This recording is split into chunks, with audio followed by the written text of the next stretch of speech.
Welcome to Mastering the Middle Game with me, Grandmaster Ben Feyngold. Sort of a misnomer. I obviously don't watch the other videos because they incite violence. Ben Simon, stop crying. Meek, and you can see by his name that you are what you play. Because Meek played in Meek fashion here. He played G6, which nobody today would play because it's terrible. Probably at home you're getting your camera out to take a picture of this position, so I'll wait. Okay, good. Get a picture of White's pieces. White has everything perfectly lined up in the center, and Black is sort of playing like me and Nakamura put together.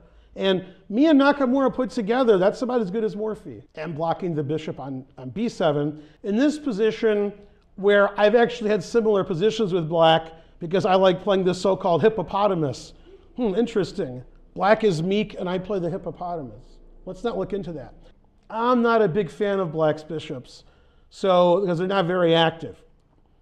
Okay, so castles, f4. I move 9, already checkmating his opponent, sacrificing several pieces, calculating the mate.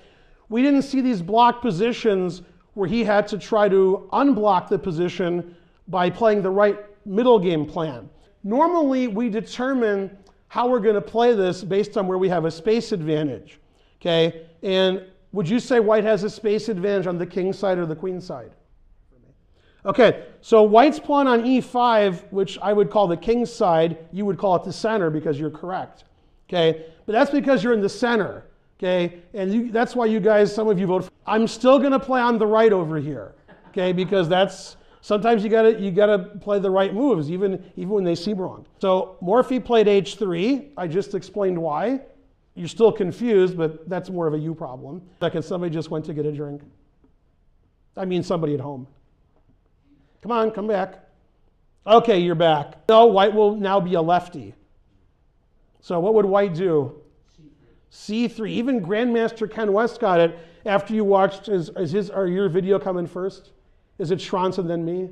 This video is not going to be tabled and thrown in the garbage.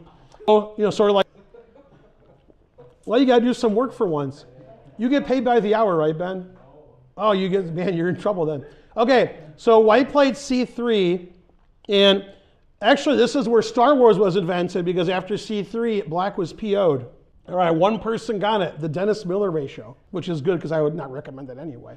White has D4 defended 3 times and it's attacked once. Black doesn't have counterplay because of his suspicious opening. Now Morphy can get to work on mastering the middle game. This is the kind of move a low-rated player makes because it attacks something, okay?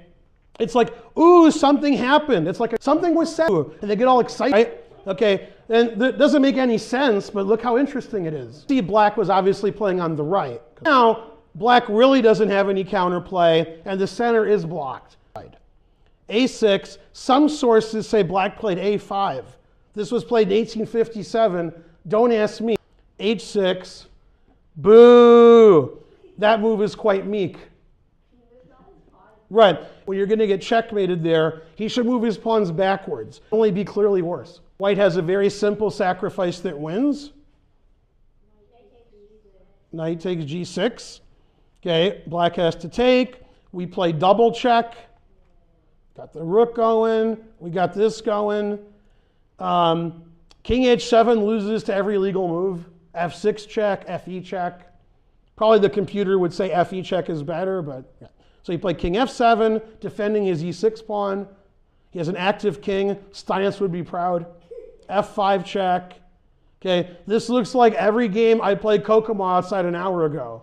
This looks like Feyngold Kokomo every game. Unlike my usual joke, where White wins because of Connect 4, he has Connect 5, so I have no joke. But Black should resign, but people didn't resign back then. So we saw lots of funny ends of the game. Now, if I was Black, I would castle, hoping my opponent has a heart attack. Instead, Black played Knight G8 and then resigned. And according to one of the engine's reports I got, White has something like 9 different mate in 3s. After Bishop D7 check, I wouldn't want to have Black. Most low-rated players like to play as quickly as possible, sacrifice on move 1, Mike Hummer, play too aggressively and not build and use all of their pieces. Morphy used all of his pieces every game. And generally, when I'm trying to improve my chess, I find somebody about 2100 and I study their games. And then I get really good. Oh wait, if you forgot that was sarcasm. Okay, yeah, sorry, I forgot who my audience is. Like even more, I save the best for last. Okay, sort of like huge. I resign. Almost everybody I know rated around 2100, they give blindfold simuls. That's all they ever do, right? Every 2100 player you know gives blindfold simuls and plays perfectly. They all do, right? And when they're not given blindfold simuls, they play even better than perfect. It's just amazing. Morphy was given simuls against the best players in the world, and he was like, he got anybody better? And they were taking so long, they didn't have clocks back then, he would actually go to Starbucks between moves, which was very common in the 1800s. Early, a lot of players, maybe some in the audience, just develop their pieces, looking around, castle, seeing if Starbucks is open, and then after they develop their pieces, they start thinking. So he played the move f6. Ew, terrible. It's hard to play h4. Okay, you have to take your own bishop, it's terrible. And you got this weak diagonal here. I don't have to checkmate you, I can just win positionally. Okay, just like a typical 2100 strength player, winning all kinds of different ways. Okay, and that's the problem with playing f6, is you can't put the pawn back on f7 unless you cheat. Cheating wasn't very popular in 1858. Where he gets e6, ow. a5, that makes a lot of sense. Okay. Again, Morphy's opponents don't have a lot of counterplay.